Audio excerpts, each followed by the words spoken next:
Ontología: el orden de los seres finitos. El orden metafísico. Cuando se afirma de un ser que existe por sí, ¿los términos por sí tienen acaso un sentido positivo?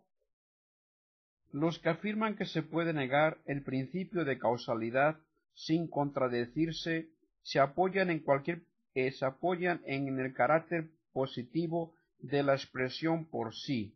Tal es el caso concretamente del padre Gregory, que escribía: ser por sí, ser por otro son dos términos positivos, no son opuestos contradictoriamente. Lógicamente hay pues un término medio posible: no ser ni por sí ni por otro.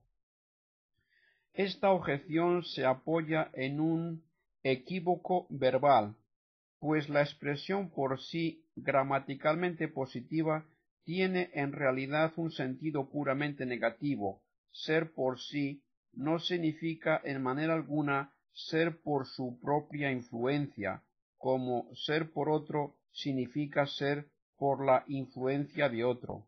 De igual manera que ser por esencia no significa ser en virtud de su esencia. Esto sería imaginar un ser que fuese causa sui, o una esencia que produjera su propia existencia. En realidad, ser por sí significa simplemente ser no por otro, ser sin depender de otro. Ahora bien, depender de otro, ser por otro, es contradictorio de no depender de otro, de ser no por otro. De igual manera, ser por esencia o esencialmente significa ser sin tener necesidad de otra cosa que de sí mismo para ser, con lo que encontramos de nuevo el sentido de ser por sí. Por consiguiente, no ser ni por sí ni por otro es una incoherencia lógica y una imposibilidad metafísica.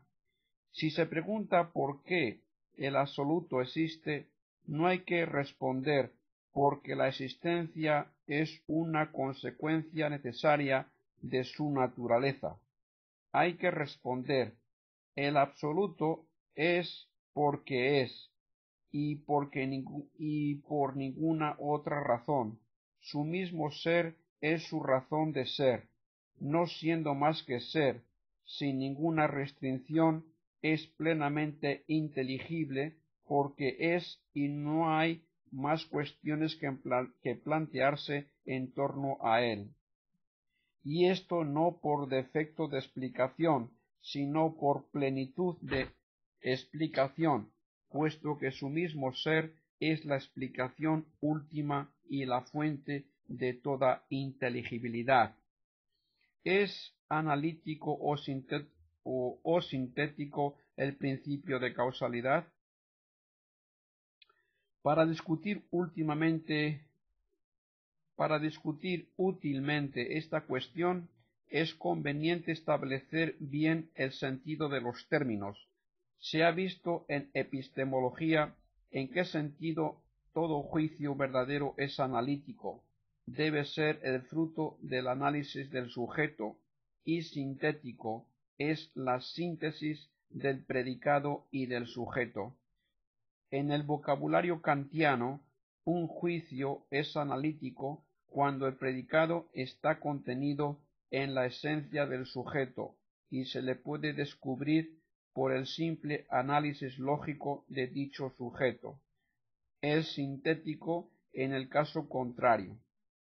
Kant toma como fórmula del principio de causalidad: todo ser contingente tiene una causa, e inspirándose en las críticas de Hume, demuestra que basándose solamente en el concepto empírico de ser contingente, ser que puede no ser, puesto que observo que comienza a ser y que deja de ser, es imposible sacar por simple análisis el concepto tener una causa.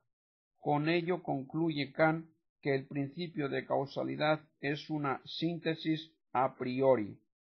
A continuación se esfuerza en explicar el origen de los juicios sintéticos a priori y en justificar su empleo. Como en toda la crítica de la razón pura, Kant se encuentra aquí aprisionado por el prejuicio fenomenista que le impide reconocer el valor metafísico del concepto de ser contingente. El análisis del concepto metafísico de ser contingente descubre, sin duda alguna, el concepto relativo a una causa. En efecto, un ser contingente es un ser que, aun poseyendo el valor absoluto de ser, puede no ser, luego no se define suficientemente por ser, valor absoluto, sino por este valor y además por una relación contingente a este valor. En resumen, no se define como absoluto, sino como relativo al absoluto o causado. La misma deducción puede hacerse ad absurdo. Supongamos que un ser contingente no sea causado o que sea incausado. Un ser incausado es un ser que posee el valor absoluto de ser y lo posee sin condición extrínseca. Lo posee pues necesariamente, ya que el mismo es la condición suficiente, luego no es contingente.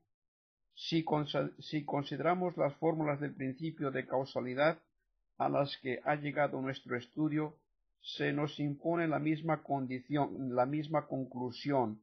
El principio es siempre analítico. Cosa evidente en lo que respecta a la fórmula general. Lo que no es absoluto es relativo a una causa y otras maneras equivalentes.